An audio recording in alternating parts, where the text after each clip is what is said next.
학생 정서행동 이해를 위한 학생 상담 길라잡이, 초등.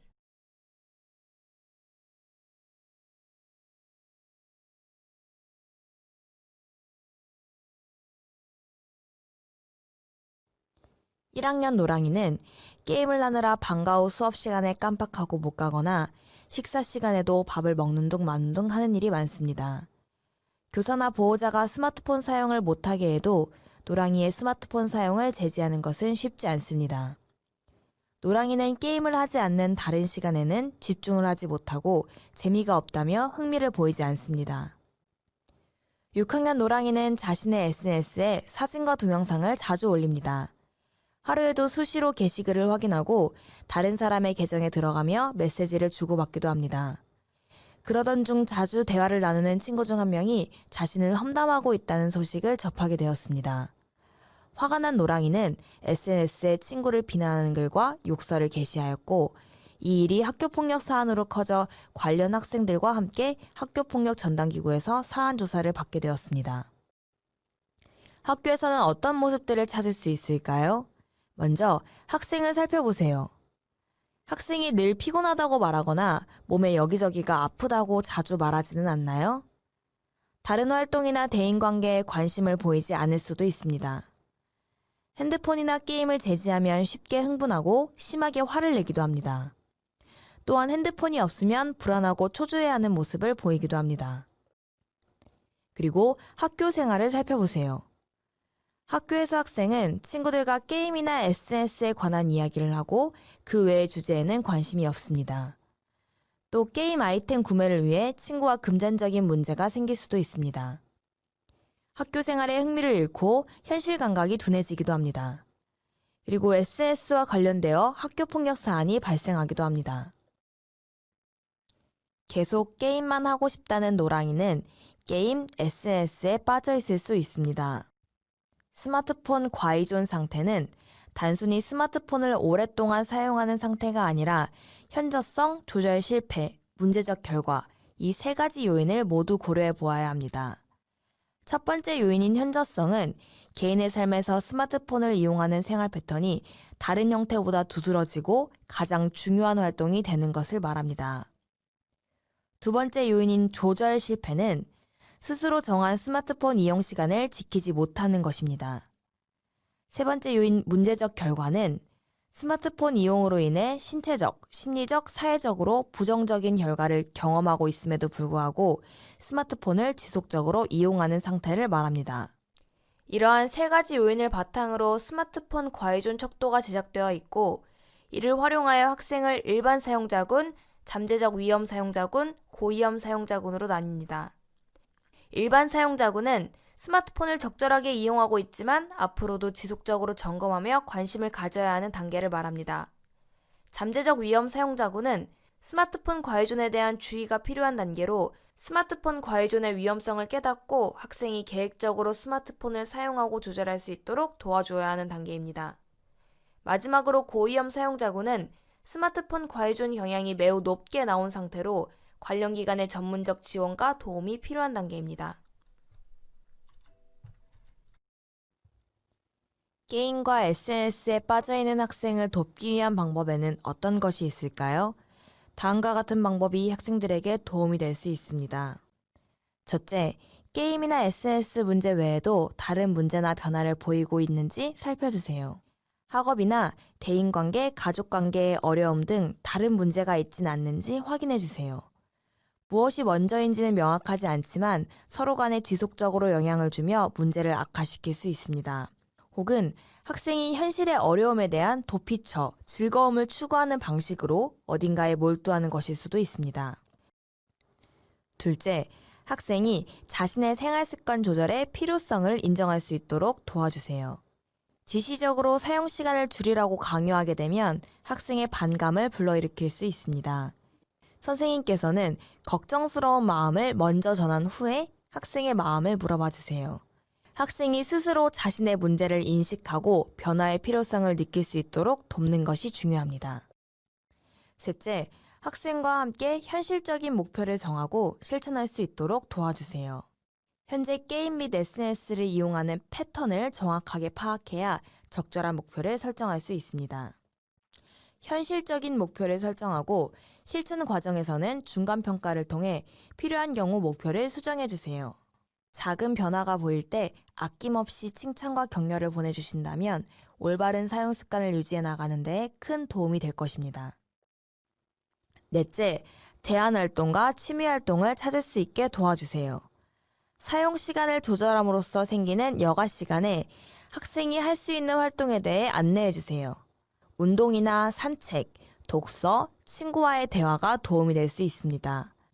이때 학생이 이전에 게임이나 SNS를 하면서 궁극적으로 얻고자 했던 것이 무엇인지를 탐색하고 이를 얻을 수 있는 대안 활동을 안내해 주시는 것이 좋습니다.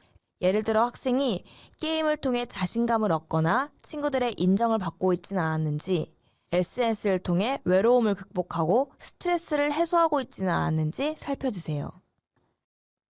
중독 문제를 겪고 있는 학생의 보호자와 대화할 때 도움이 되는 방법을 알아보겠습니다. 자녀의 중독 문제로 인한 부적응을 지켜보는 보호자들은 이미 자녀에 대한 걱정이 큽니다. 그동안 자녀와 신경전과 다양한 통제를 시도해보고 실패도 경험해왔을 것입니다. 이러한 보호자의 고충과 노력에 대한 마음을 먼저 공감해 주시고 교사로서 학생을 위해 돕고 싶은 의지를 보호자에게 표현해 주세요. 이러한 시도는 혹시 비난받지 않을까 예상하고 면담을 참여한 학부모의 경계를 해소할 수 있고 가정 내에서의 보호자의 역할이나 적극적인 개입에 대한 협조가 수월해질 수 있습니다. 그런 다음 가정 내에서 자녀를 도울 수 있는 방법들에 대해서 이야기를 나누어 봅니다. 예를 들어 자녀와 함께 식사, 운동하기, 부모 스스로 스마트폰 사용 모범 보이기, 시간 조절 어플 사용하기, 위클래스 위센터, 청소년 상담복지센터, 청소년진흥원 등 전문기관 도움받기 등에 대해 학부모와 대화해 나가시면 됩니다. 게임이나 SNS에 빠져있는 학생의 행복하고 건강한 학교 생활을 도울 수 있는 자원들을 미리 알고 있다면 교사의 어려움을 줄이는 데 많은 도움이 됩니다. 그럼 어떤 지원이 가능한지 알아보겠습니다. 먼저 학교에서의 검사와 제도를 활용할 수 있습니다. 국가정보화기법 제30조의 8에 의하면 인터넷 중독 예방과 해소를 위해 학교에서는 학생들을 대상으로 연 1회 교육을 진행하여야 합니다. 또한 인터넷 스마트폰 이용 습관 진단 검사를 통해 선별된 주의군과 위험 사용군 학생들에게 관심을 가져야 합니다. 다음으로 위클래스와 지역의 위센터에서 지원을 받을 수 있습니다. 위클래스와 위센터에서는 학생이 중독의 부정적 결과에 대해 인식하고 대안 행동을 연습할 수 있도록 지원합니다. 또한 필요한 경우 부모 교육 진행, 가족 상담, 심리 검사, 치료 지원 등의 다양한 지원도 가능합니다. 전문 기관을 통한 지원을 받을 수도 있습니다. 충남 스마트 심센터와 충청남도 시군 청소년 상담복지센터의 인터넷 스마트폰 중독 예방 해소 사업을 통해 다양한 상담 지원을 받을 수 있습니다. 전문 의료기관에서는 학생의 상태에 따라 약물 치료 등에 개입을 할 수 있습니다. 만약 학생이 치료를 거부하는 경우 가족이나 교사가 먼저 마음건강 자문위에 자문을 요청하고 받는 것이 효과적일 수 있습니다. 게임 과몰입, 스마트폰 중독은 스마트폰 사용 시간이 점점 늘어나고 줄이거나 중지하려는 노력이 계속 실패하며 중지시키면 아동이 안절부절 못하거나 과민해지는 경우입니다. 아동은 스마트폰에 하루 종일 집착하기도 하고 스마트폰 사용을 위해 타인에게 거짓말을 하거나 경제적인 손실을 입히기도 합니다. 학교 생활이나 친구 관계에서 어려움을 겪게 되기도 하죠. 스마트폰 중독은 아직 의학적인 진단으로 포함되어 있지는 않지만 생물학적인 원인, 정신사회적 원인 등 여러 가지 복합적인 원인이 있겠습니다. 신경학적으로는 감정을 조절하는 뇌 전두엽의 기능 저하와 쾌감을 유발하는 도파민의 경로와 연관이 있는 것으로 보고하고 있습니다. 우선 심리치료 방법으로는 스마트폰 사용을 점차적으로 줄여가는 방법과 단번에 끊어버리는 방법이 있습니다. 어느 쪽을 선택해야 하고요. 우선적으로는 아동의 사용 시간표를 작성하고 아이 스스로 이를 잘 실천할 수 있도록 도와주어야 합니다. 환경적으로 자극을 주는 상황을 미리 예방하고 호흡이완이나 명상 등으로 마음을 안정시켜야 합니다. 또한 스마트폰 사용을 중단했을 때 나타나는 금단 증상을 치료하기 위해서는 이를 대체할 수 있는 건전한 취미 활동을 마련해 주어야 합니다. 우울증이나 주의력 결핍 과잉 행동 장애가 함께 동반되어 있는 경우가 많은데 이를 평가를 해서 함께 치료해야 합니다. 술, 담배 등의 물질 중독도 동반되어 있는지 잘 파악해야 합니다. 약물 치료는 1차적으로 필요하지는 않지만 다른 장애가 동반되어 있다면 이를 위한 치료가 필요합니다. 학생 상담 기관을 소개합니다.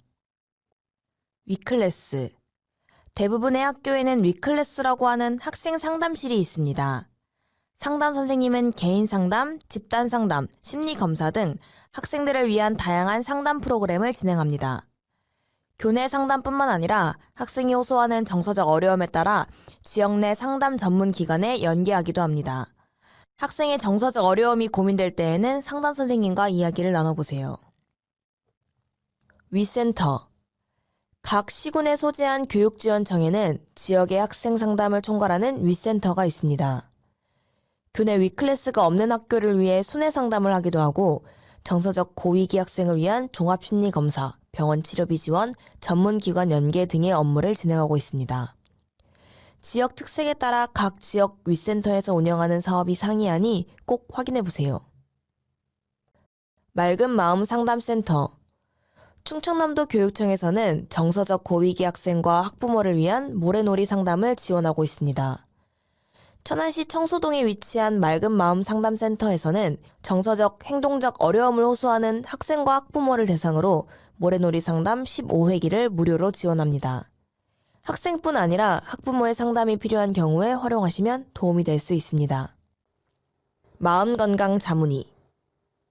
마음건강 자문위는 학생을 지도하거나 상담하는 과정에서 발생하는 어려움을 해결하기 위해 자문을 제공합니다. 정신건강의학적 자문을 제공하여 정신건강에 대한 이해를 높이고 학생에게 적절한 개입이 이루어질 수 있도록 도울 수 있습니다. 청소년 상담복지센터. 청소년 상담복지센터는 만 9세에서 24세의 청소년을 대상으로 맞춤형 상담 서비스를 제공하는 기관입니다. 센터 내방 상담뿐만 아니라 찾아가는 상담 사업, 아웃리치 활동, 교육 지원, 직업 체험 등 청소년의 건강한 성장을 지원하고 있습니다. 아울러 꿈 드림 센터 운영을 통해 학교 밖 청소년들을 대상으로 검정 고시 및 교육 지원, 진로 체험 등의 서비스를 제공하고 있습니다. 정신건강복지센터 및 해바라기 센터. 각 시군의 보건소에서는 정신건강 증진을 위한 정신건강 지원 사업을 운영합니다. 자살, 우울증, ADHD, 알코올 및 도박 중독 등 청소년을 위한 정신건강 증진 서비스가 마련되어 있습니다. 특히 성사안의 경우 해바라기 센터 연결을 통해 상담 지원, 의료 지원, 수사 지원, 법률 지원을 받을 수 있습니다.